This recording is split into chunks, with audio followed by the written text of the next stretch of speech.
집을 넘긴 날 나는 엄마가 아니라 없는 사람이 됐습니다. 평생 가족을 위해 살았습니다.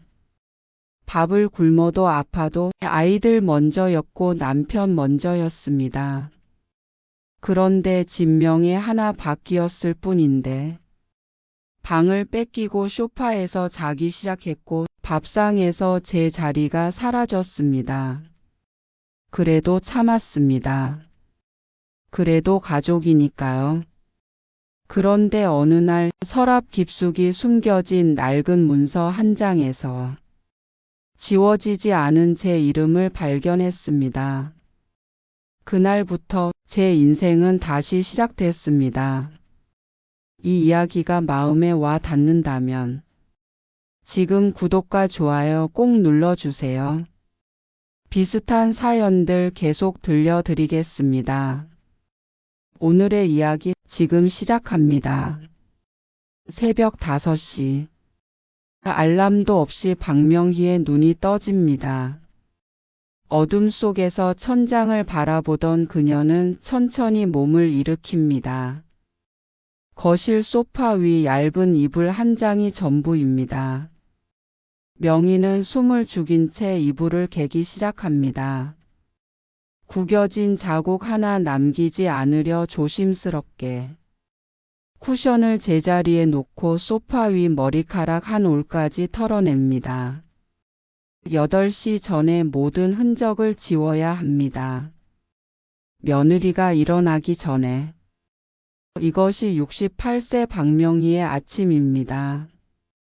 자신이 평생 일궈낸 집에서 투명인간처럼 사라지는 일로 하루를 시작합니다.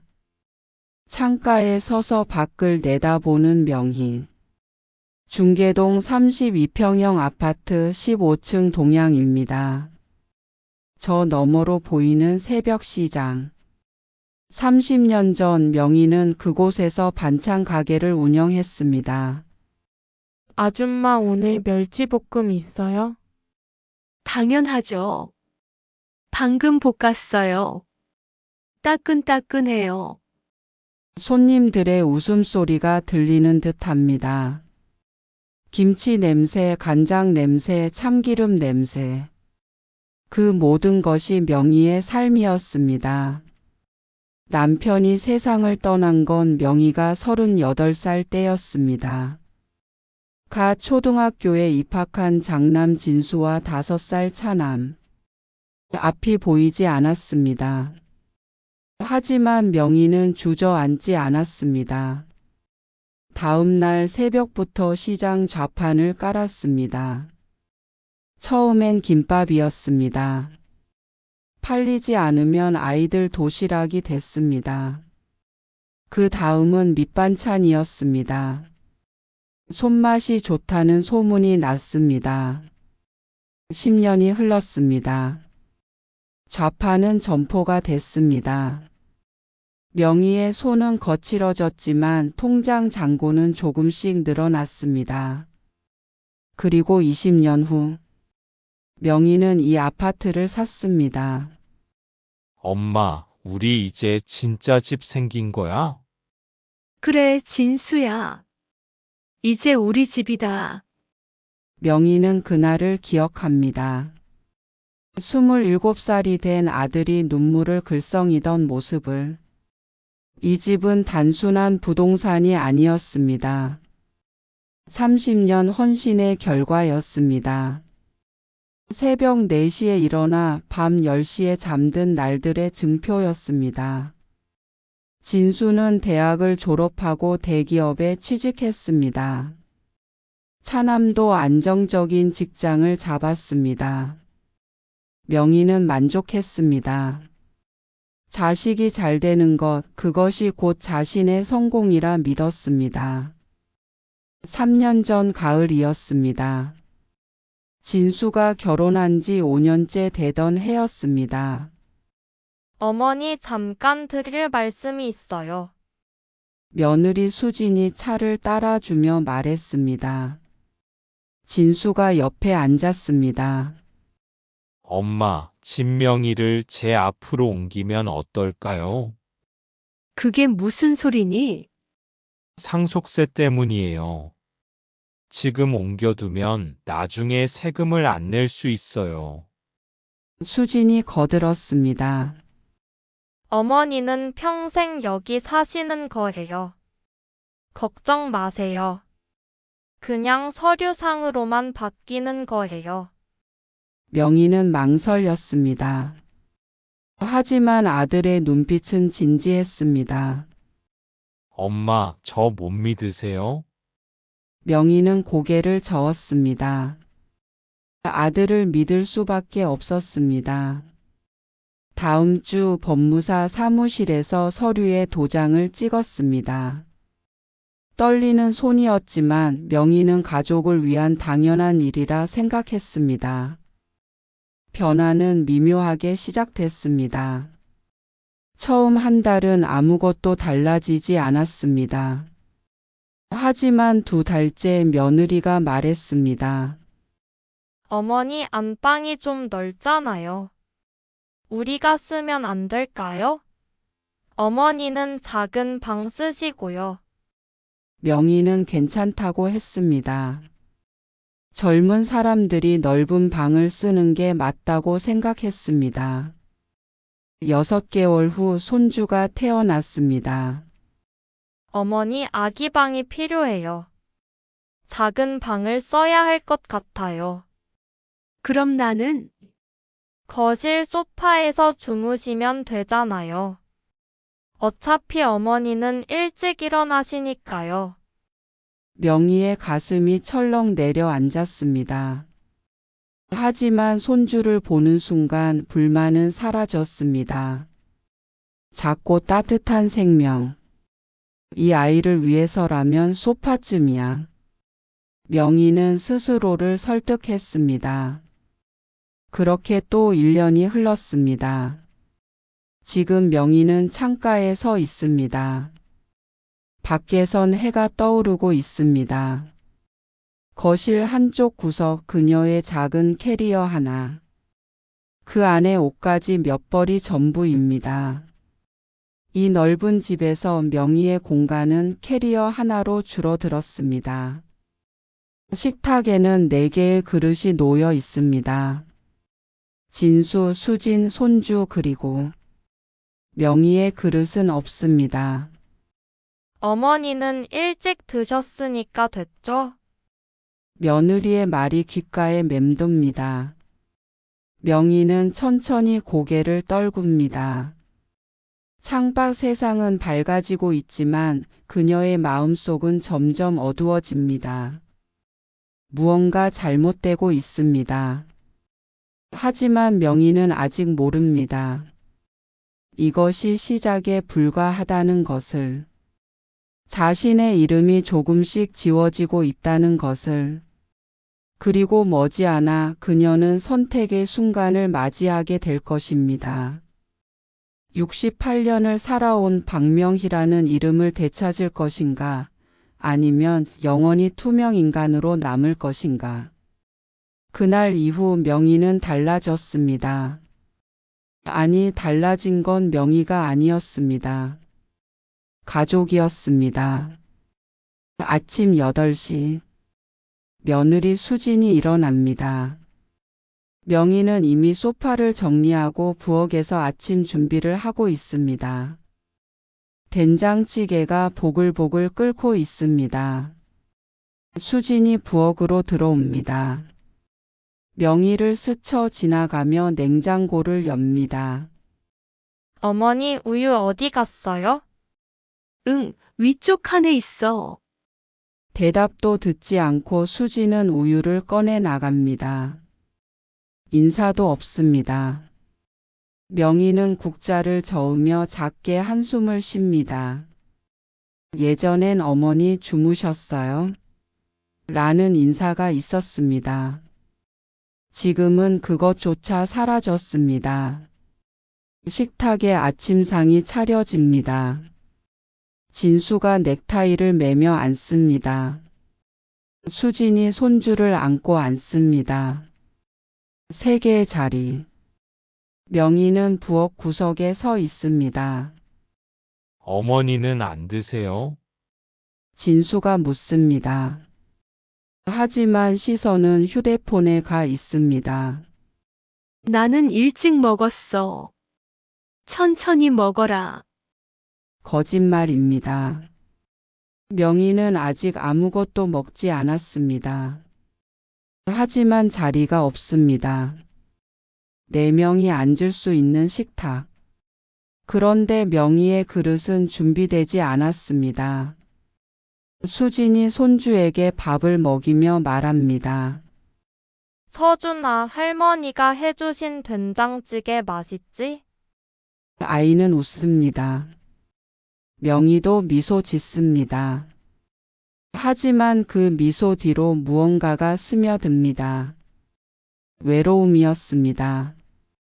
낮 2시. 명희는 경로당에 갑니다. 친구 영자가 화투를 치고 있습니다. 명희야. 왔어? 응, 요새 얼굴이 안 좋네. 무슨 일 있어? 아니야. 괜찮아. 영자는 명희를 빤히 쳐다봅니다. 50년 지기입니다. 거짓말을 눈치챕니다. 하지만 더 묻지 않습니다. 명희가 말할 준비가 되지 않았다는 걸 압니다. 명희는 창가 자리에 앉아 밖을 봅니다. 아파트 단지 놀이터에서 아이들이 뛰어놉니다. 저 아이들에게도 집이 있습니다. 돌아갈 곳이 있습니다. 명희에게도 집이 있습니다. 하지만 돌아가고 싶지 않습니다. 저녁 7시. 명희는 집으로 돌아옵니다. 현관문을 여는 순간 웃음소리가 들립니다. 거실에 진수 부부가 앉아 있습니다. TV를 보며 웃고 있습니다. 명희가 신발을 벗습니다. 다녀왔어. 대답이 없습니다. 두 사람은 TV에 빠져 있습니다. 명희는 조용히 부엌으로 갑니다. 저녁상이 차려져 있습니다. 배달 음식입니다. 명희 몫은 없습니다. 어머니, 어차피 경로당에서 드셨죠? 수진이 묻습니다. 확인이 아닌 확정입니다. 명희는 고개를 끄덕입니다. 또 거짓말입니다. 경로당에서 점심만 먹었습니다. 하지만 아니라고 말할 수 없습니다. 냉장고를 엽니다. 김치 몇 조각과 밥을 꺼냅니다. 혼자 구석에서 먹습니다. 거실에선 가족의 웃음소리가 계속됩니다. 명희는 그 소리를 들으며 밥을 씹습니다. 삼키기가 힘듭니다. 밤 11시. 진수 부부가 안방으로 들어갑니다. 손주는 이미 작은 방에서 자고 있습니다. 명희는 거실 소파에 앉습니다. 이불을 꺼내 펼칩니다. 소파는 짧습니다. 다리를 쭉 뻗을 수 없습니다. 몸을 웅크려야 합니다. 허리가 아픕니다.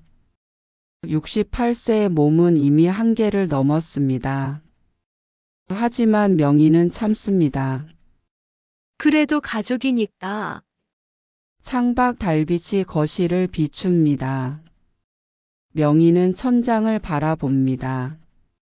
여보, 내가 뭘 잘못한 걸까? 작은 속삭임입니다. 죽은 남편에게 묻는 말입니다. 대답은 없습니다. 오직 침묵만 돌아옵니다. 명희의 눈가가 젖어옵니다. 하지만 울지 않습니다. 울음소리가 새어나가면 안 됩니다. 이 집에서 명희는 소리 없이 존재해야 합니다. 일주일 후, 명희는 우체국에서 전화를 받습니다. 박명희 고객님, 주소지가 변경되어 우편물을 반송합니다. 네. 무슨 말씀이세요? 현재 등록된 주소지에 고객님 주민등록이 없다고 나옵니다. 명희는 순간 말문이 막힙니다. 주소를 바꾼 적이 없습니다. 다음 날 명희는 주민센터에 갑니다. 직원이 컴퓨터를 확인합니다. 주소가 변경돼 있네요. 작년 11월에요. 제가 신청한 적 없는데요. 가족분이 대리 신청하셨나 봅니다. 여기 서명 있어요. 명희는 서명을 봅니다. 며느리 수진의 이름입니다. 귀가길. 명희의 발걸음은 무겁습니다. 집에 도착해 수진에게 묻습니다. 수진아, 내 주소를 왜 바꿨니? 아, 그거요? 복지 혜택 받으려면 주소 분리해야 한대요. 그런 건 나한테 먼저 말해야 하는 거 아니니? 깜빡했어요. 나중에 다시 옮겨드릴게요. 수진의 목소리는 무덤덤합니다.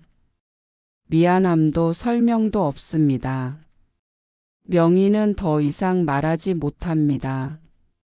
목이 메어옵니다. 그날 밤, 명희는 소파에 누워 생각합니다. 주소가 바뀌었다는 것.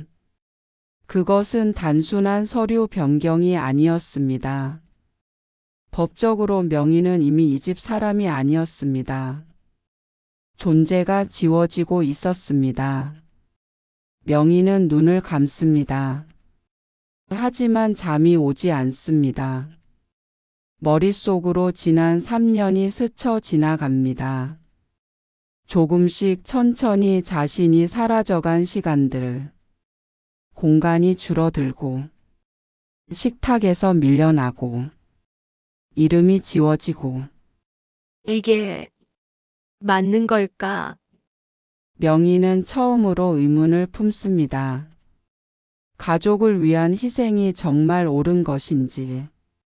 하지만 여전히 확신할 수 없습니다. 68년을 살아온 방식을 바꾼다는 것. 그것은 쉽지 않습니다. 명희는 천천히 일어나 앉습니다. 어둠 속에서 거실을 둘러봅니다. 자신이 30년을 일해 마련한 이 집. 하지만 이제 이 집에서 명희의 자리는 어디에도 없습니다. 그때 명희의 시선이 멈춥니다. 거실 장롱 위 먼지 쌓인 상자 하나. 남편 유품입니다. 오랜만에 그것을 내려다볼까 하는 생각이 듭니다. 마치 무언가가 그녀를 부르는 것처럼. 명희는 천천히 의자를 가져와 올라섭니다. 상자를 내립니다. 이것이 모든 것의 시작이 될 줄 그녀는 아직 모릅니다. 상자 뚜껑이 열립니다. 오래된 종이 냄새가 납니다. 명희는 천천히 내용물을 꺼냅니다. 남편의 낡은 시계, 결혼사진, 그리고 두꺼운 봉투 하나. 봉투를 엽니다. 안에는 여러 장의 서류가 들어 있습니다. 30년 전 아파트 분양 계약서, 남편 명의로 된 등기부등본, 그리고 10년 전 작성된 증여계약서. 명희는 증여계약서를 펼칩니다. 글씨가 흐릿합니다. 안경을 쓰고 다시 봅니다. 문서를 읽던 명희의 손이 멈춥니다. 이게 뭐지? 특별 조항이 있습니다. 붉은 글씨로 강조되어 있습니다. 증여자의 거주권은 평생 보장되며 수증자는 이를 침해할 수 없음.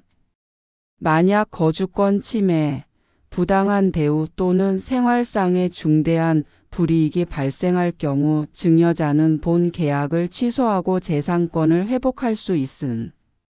증여자는 본 계약을 취소하고 재산권을 회복할 수 있음. 아래에는 공증인의 직인이 찍혀 있습니다. 명희의 심장이 빨라집니다. 손이 떨립니다. 남편이 이런 조항을 넣어뒀다는 것. 그 의미가 천천히 가슴에 스며듭니다. 여보, 당신이 눈물이 흐릅니다. 10년 전 남편은 알고 있었던 걸까요?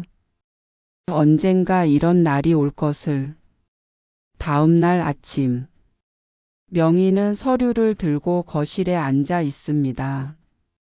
진수가 출근 준비를 합니다. 수진이 손주 아침을 먹이고 있습니다. 명희는 입을 엽니다. 진수야, 엄마가 할 말이 있어. 네, 엄마. 빨리 얘기하세요. 출근해야 해서. 명희는 서류를 내밉니다. 이거 아빠가 남기신 건데. 진수가 서류를 받아 훑어봅니다. 표정이 굳어집니다. 수진이 다가옵니다. 뭔데요? 진수는 대답하지 않습니다. 서류를 접어 양복 주머니에 넣습니다. 엄마, 이거 오래된 거잖아요. 지금은 의미 없어요. 하지만 여기 공증까지. 엄마, 저 출근해야 해요. 나중에 얘기해요. 진수는 현관으로 향합니다. 명희가 일어섭니다. 진수야, 엄마 말 좀 들어봐. 문이 닫힙니다. 명희는 멈춰 섭니다. 수진이 명희를 쳐다봅니다. 그 눈빛이 차갑습니다. 어머니 괜한 일 만드시는 거 아니에요? 괜한 일이 아니야. 이건 법적으로. 법적으로요? 어머니 우리한테 집 뺏으시려고요? 수진의 목소리가 높아집니다.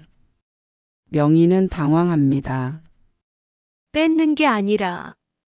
엄마는 그냥. 그냥 뭐요? 우리가 뭘 잘못했는데요? 명희는 말을 잇지 못합니다. 가슴이 답답합니다.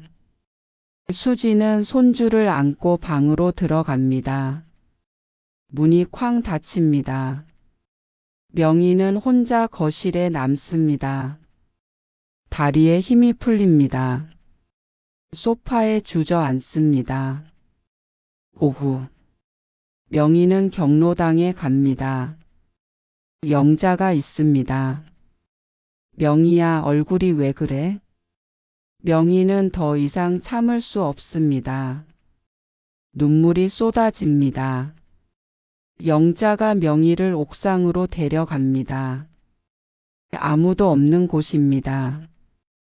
명희는 모든 것을 털어놓습니다. 소파에서 자는 것, 식탁에서 밀려난 것, 주소가 바뀐 것, 그리고 오늘 아침 일. 영자는 조용히 듣습니다. 명희의 등을 토닥입니다. 명희야, 응. 너는 아직 살아있어. 그런데 왜 내 인생에서 빠져있니? 명희는 고개를 듭니다. 영자가 명희의 손을 잡습니다. 가족이라는 이름으로 당하는 건 폭력이야. 사랑이 아니라. 하지만 영자야. 그래도 내 자식인데. 자식이라고 다 옳은 건 아니야. 너도 사람이야. 엄마이기 전에. 영자의 말이 명희의 가슴을 파고듭니다. 엄마이기 전에 사람. 명희는 그 말을 되뇌입니다. 68년을 살면서 한 번도 생각해 보지 않은 말입니다. 저녁. 명희는 집으로 돌아가지 않습니다. 공원 벤치에 앉습니다. 늦가을 바람이 쌀쌀합니다. 하지만 집으로 가고 싶지 않습니다. 휴대폰이 울립니다. 진수입니다. 엄마 어디세요? 밖에 나와 있어. 빨리 들어오세요. 저녁 차려놨어요. 명희는 대답하지 않습니다. 진수가 다시 말합니다. 엄마 아까 그 서류 얘기. 우리 얘기 좀 해요. 명희의 가슴이 두근거립니다. 혹시 진수가 마음을 바꾼 걸까요?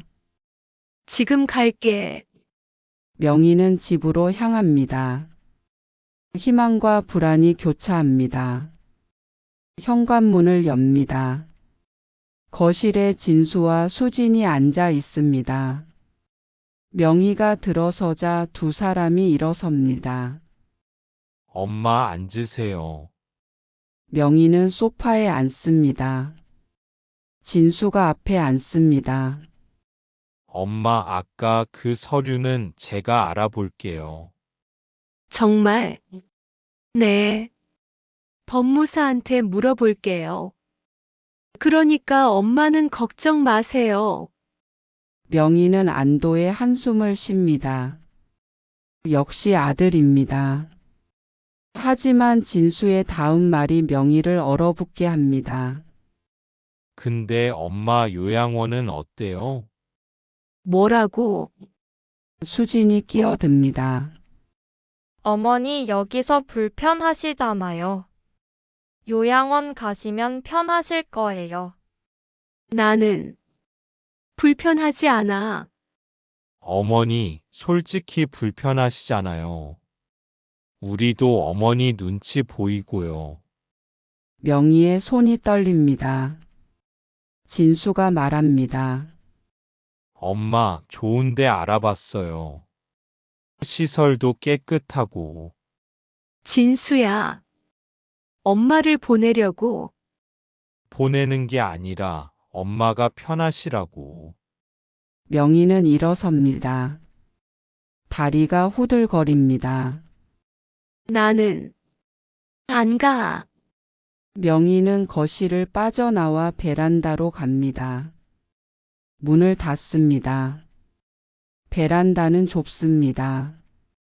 빨래 건조대와 화분들 사이. 명희는 구석에 쭈그려 앉습니다. 눈물이 흐릅니다. 소리 내어 울 수 없습니다. 입을 막고 흐느낍니다. 한밤중 명희는 베란다 바닥에 앉아 있습니다. 휴대폰을 꺼냅니다. 영자에게 문자를 보냅니다. 영자야. 나 어떻게 하면 좋을까? 법무사 아는 사람 있니? 답장이 옵니다. 있어. 내일 같이 가자. 명희야 혼자 아니야. 명희는 휴대폰을 꼭 쥡니다. 창밖을 봅니다. 어둠 속에서도 별이 보입니다. 아주 작지만 빛나고 있습니다. 명희는 결심합니다.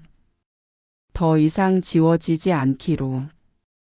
자신의 이름을 되찾기로. 68년 만에 처음으로 자신을 위해 싸우기로. 다음 날 아침. 명희는 영자와 함께 법무사 사무실로 향합니다. 노원구 한복판 오래된 건물 3층입니다. 정민석 법무사 사무실이라는 간판이 보입니다. 명희는 계단 앞에서 멈춥니다. 손이 떨립니다. 영자가 명희의 팔을 잡습니다. 명희야, 괜찮아. 그냥 상담만 받는 거야. 명희는 고개를 끄덕입니다. 천천히 계단을 오릅니다. 사무실 문을 엽니다. 50대 중반의 남자가 일어서서 맞이합니다. 어서 오세요. 정민석입니다. 안녕하세요. 박명희입니다. 명희의 목소리가 작습니다. 민석은 부드럽게 미소 짓습니다. 편하게 앉으세요. 차 한 잔 드릴까요? 명희는 소파에 앉습니다. 따뜻한 보리차가 나옵니다. 민석이 맞은편에 앉습니다. 어떤 일로 오셨는지 천천히 말씀해 주세요. 명희는 가방에서 서류를 꺼냅니다. 증여 계약서입니다. 민석은 서류를 받아 꼼꼼히 읽습니다. 한참을 보더니 고개를 끄덕입니다. 이 계약서, 공증까지 되어 있네요. 네. 남편이 10년 전에 해뒀어요. 민석은 특별 조항 부분을 가리킵니다. 어르신, 이 조항 보이시죠? 이건 법적 효력이 있습니다. 정말이요? 네. 증여는 조건부였고, 현재 상황은 명백히 조건 위반입니다. 명희의 눈이 커집니다. 가슴이 두근거립니다. 민석이 계속 설명합니다. 거주권 침해, 부당한 대우. 어르신이 겪으신 일들이 모두 여기 해당됩니다. 명희는 입술을 깨뭅니다. 눈물이 차오릅니다. 그럼 제가 집을 되찾을 수 있나요? 법적으로는 가능합니다. 하지만 민석이 잠시 멈춥니다. 명희를 바라봅니다. 어르신, 제가 여쭤봐도 될까요? 정말 그렇게 하고 싶으신 건가요? 명희는 대답하지 못합니다. 머릿속이 복잡합니다. 영자가 명희의 손을 잡습니다. 명희야, 네가 원하는 게 뭐야? 명희는 천천히 입을 엽니다. 저는 집을 되찾고 싶은 게 아니에요. 그럼요. 존중받고 싶어요. 투명인간이 아니라 사람으로. 민석은 고개를 끄덕입니다. 이해합니다. 그럼 먼저 가족분들과 대화를 시도해 보시는 게 어떨까요? 이 서류를 보여드리면서요. 명희는 망설입니다. 이미 보여줬는데 아들이 듣지 않았어요. 그때는 어르신께서 혼자 말씀하셨죠? 이번엔 제가 함께 가겠습니다. 명희는 민석을 바라봅니다. 그의 눈빛이 진지합니다. 법무사님이요? 네. 법적 내용을 정확히 전달드리겠습니다. 어르신 혼자 싸우실 필요 없습니다. 명희의 눈에서 눈물이 흐릅니다. 68년을 살며 처음입니다. 누군가 자신 편에 서준다는 것. 사흘 후 저녁. 명희의 집 거실. 진수와 수진이 소파에 앉아 있습니다. 명희는 맞은편에 앉았습니다. 민석이 명희 옆에 있습니다. 진수의 얼굴이 굳어 있습니다. 엄마, 이게 무슨 일이에요? 왜 법무사까지? 민석이 조용히 말합니다. 안녕하세요. 정민석 법무사입니다. 오늘은 어르신의 권리에 대해 말씀드리러 왔습니다. 수진이 비웃습니다. 권리요? 무슨 권리요? 민석은 서류를 테이블 위에 놓습니다. 10년 전 증여 계약서입니다. 여기 특별 조항이 있습니다. 진수가 서류를 집어듭니다. 읽다가 안색이 변합니다. 민석이 설명합니다. 거주권 침해, 부당한 대우 발생 시 증여 취소가 가능합니다. 현재 어르신의 상황이 이에 해당합니다. 수진이 벌떡 일어섭니다. 이게 무슨 소리예요? 우리가 뭘 잘못했는데요? 민석은 차분합니다. 주민등록 무단 이전, 적절한 거주 공간 미제공, 식사 제공 배제. 이 모든 것이 부당한 대우에 해당합니다. 진수가 명희를 봅니다. 엄마, 정말 이러시려고요? 명희는 떨리는 목소리로 말합니다. 진수야. 엄마는 집을 뺏으려는 게 아니야. 그럼 뭐예요? 명희는 일어섭니다. 68년 인생에서 가장 큰 목소리를 냅니다. 존중받고 싶어. 나는 너희 집에 얹혀 사는 사람이 아니야. 이 집은 내가 30년을 일해서 마련한 거야. 거실이 조용해집니다. 명희의 목소리가 울립니다. 나는 소파에서 자는 사람이 아니야. 식탁에서 밀려나도 되는 사람이 아니야. 나도 사람이야. 명희의 눈에서 눈물이 흐릅니다. 하지만 이번엔 숨기지 않습니다. 진수는 고개를 숙입니다. 수지는 입술을 깨뭅니다. 민석이 조용히 말합니다. 법적 조치를 원하시면 도와드릴 수 있습니다.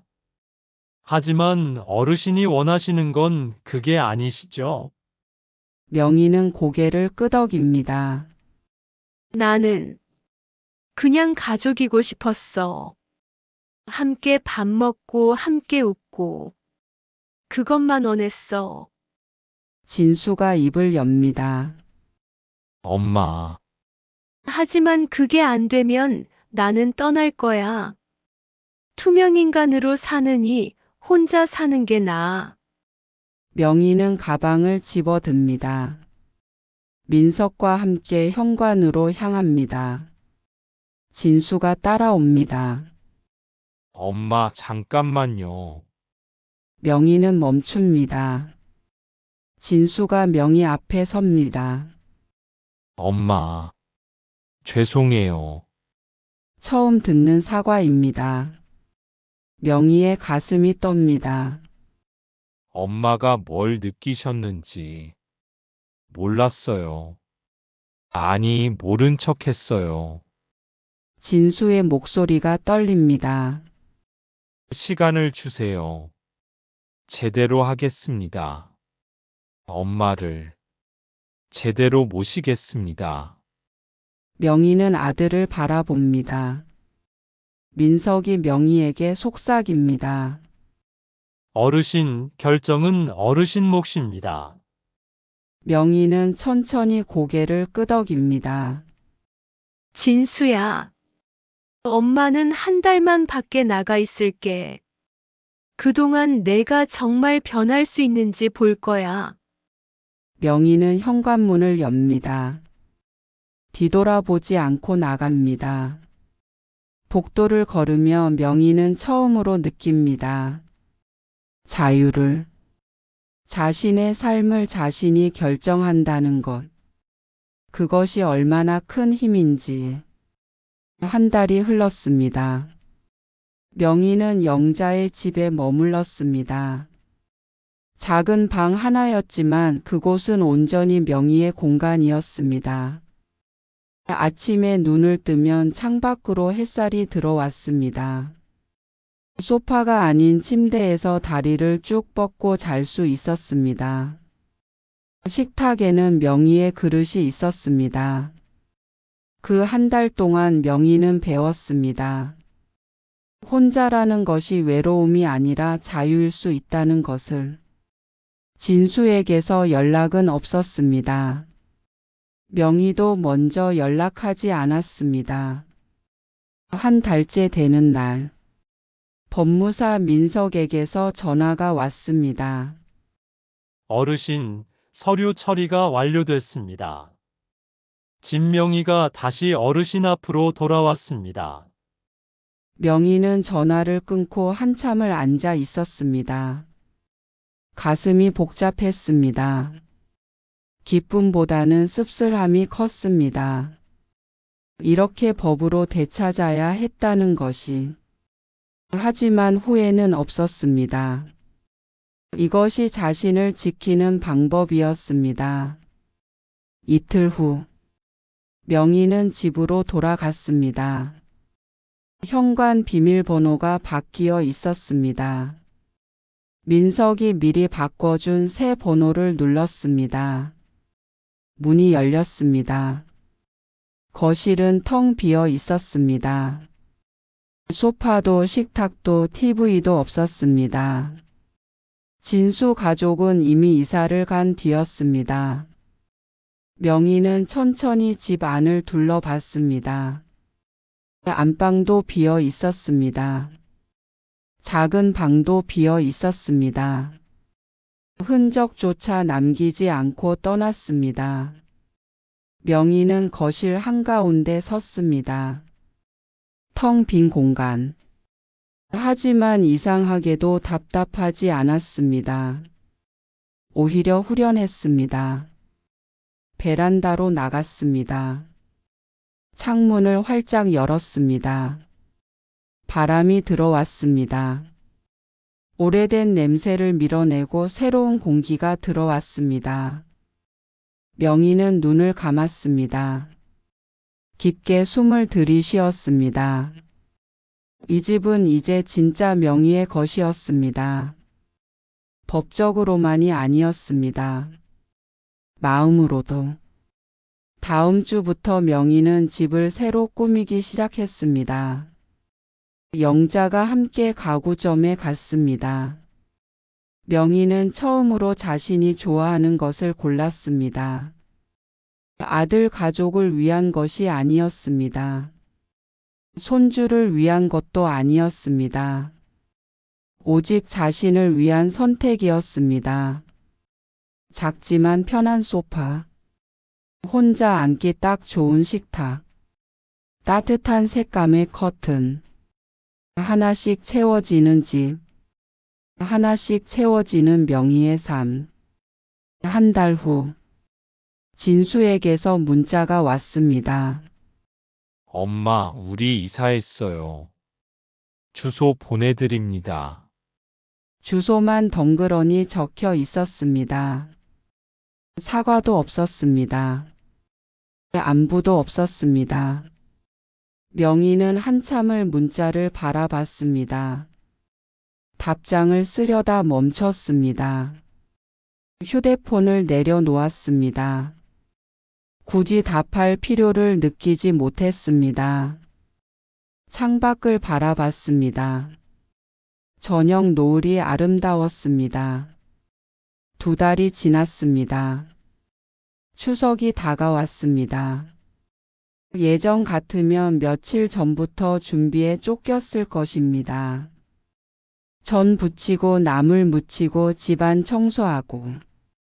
하지만 이번엔 달랐습니다. 명희는 영자와 함께 경로당 친구들을 집으로 초대했습니다. 간단한 음식을 준비했습니다. 부담 없이 즐겁게. 저녁 식탁에 둘러 앉았습니다. 5명의 친구들. 웃음소리가 집 안을 채웠습니다. 명희는 그제야 알았습니다. 가족이 꼭 피로 연결된 사람들만은 아니라는 것을. 추석 당일, 진수에게서 전화가 왔습니다. 명희는 전화를 받지 않았습니다. 문자가 왔습니다. 엄마, 성묘는 어떻게 하실 거예요? 명희는 답장을 보냈습니다. 나는 영자 언니랑 다녀올게. 너희는 너희끼리 다녀와라. 더 이상 연락은 없었습니다. 명희는 영자와 함께 남편 산소를 찾았습니다.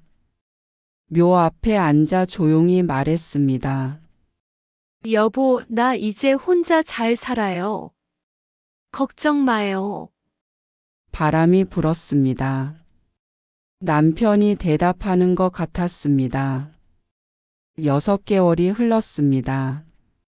명희는 경로당에서 자원봉사를 시작했습니다. 거동이 불편한 어르신들 식사 준비를 도왔습니다. 새벽 시장에도 다시 나가기 시작했습니다. 작은 좌판이었지만 예전 단골 손님들이 반겼습니다. 손에 다시 물집이 생겼습니다. 하지만 이번엔 달랐습니다. 누군가를 위한 헌신이 아니었습니다. 자신을 위한 선택이었습니다. 어느 날, 집 앞 우체통에 편지가 있었습니다. 손주 서준이의 그림이었습니다. 할머니 얼굴을 그린 그림. 뒷면에 서툰 글씨가 적혀 있었습니다. 할머니 보고 싶어요. 서준이가. 명희는 한참을 그림을 들여다봤습니다. 가슴 한편이 아렸습니다. 하지만 흔들리지 않았습니다. 손주를 사랑하는 것과 자신을 지키는 것. 두 가지는 다른 문제였습니다. 명희는 그림을 서랍에 넣었습니다. 언젠가 서준이가 크면 만날 날이 올 것입니다. 하지만 지금은 아니었습니다. 그날 밤, 명희는 집 현관에 섰습니다. 문패를 바라봤습니다. 박명희라는 이름이 또렷했습니다. 지워지지 않은 이름, 되찾은 이름. 명희는 문패를 쓰다듬었습니다. 처음으로 이 집이 진짜 자기 것이라고 느꼈습니다. 누군가와 나눠야 하는 공간이 아니었습니다. 누군가 눈치를 봐야 하는 곳이 아니었습니다. 온전히 자기 이름으로 된 곳. 명희는 방으로 들어가 침대에 누웠습니다. 다리를 쭉 뻗었습니다. 편안했습니다. 68년 만에 처음으로 자신의 삶을 살고 있었습니다. 늦었지만 그래도 괜찮았습니다. 헌신이 잘못된 것은 아닙니다. 하지만 헌신이 자기 지움이 되어서는 안 됩니다. 가족이 소중한 것도 맞습니다. 하지만 가족의 이름으로 존엄을 잃어서는 안 됩니다. 명희는 이제 압니다. 자신이 누구인지. 누군가의 엄마이기 전에, 누군가의 할머니이기 전에. 그녀는 박명희입니다. 그것만으로 충분한 사람입니다. 창밖으로 별이 보입니다. 명희는 눈을 감습니다. 내일 아침에도 이 집에서 눈을 뜰 것입니다. 자신의 이름으로, 자신의 공간에서. 박명희의 이야기는 여기서 끝이 아닙니다. 이제부터가 진짜 시작입니다. 혼자이지만 외롭지 않은 삶. 작지만 온전한 삶. 늦었지만 진짜인 삶. 그것이 박명희의 새로운 이야기입니다. 어딘가에 또 다른 박명희가 있을 것입니다. 소파에서 잠을 자며, 식탁에서 밀려나며, 자신의 이름이 지워지는 것을 보며, 그들에게 이 이야기가 닿기를 바랍니다. 당신은 투명 인간이 아닙니다. 당신도 이름을 가진 사람입니다. 존중받을 자격이 있는 사람입니다. 늦었다고 생각하지 마세요. 68세에도 78세에도 자신의 이름을 되찾을 수 있습니다. 박명희가 그랬듯이 작지만 온전한, 늦었지만 진짜인, 혼자지만 외롭지 않은 그런 삶. 여러분도 외로운 것이 아닙니다. 주변의 사람들과 함께하면 진짜 가족보다 더 마음을 나누는 가족을 만날 수 있습니다. 댓글로 의견을 나눠주세요. 그리고 이 영상이 도움이 되셨다면 구독과 좋아요, 알림 설정 부탁드립니다. 더 좋은 이야기로 찾아뵙겠습니다. 감사합니다.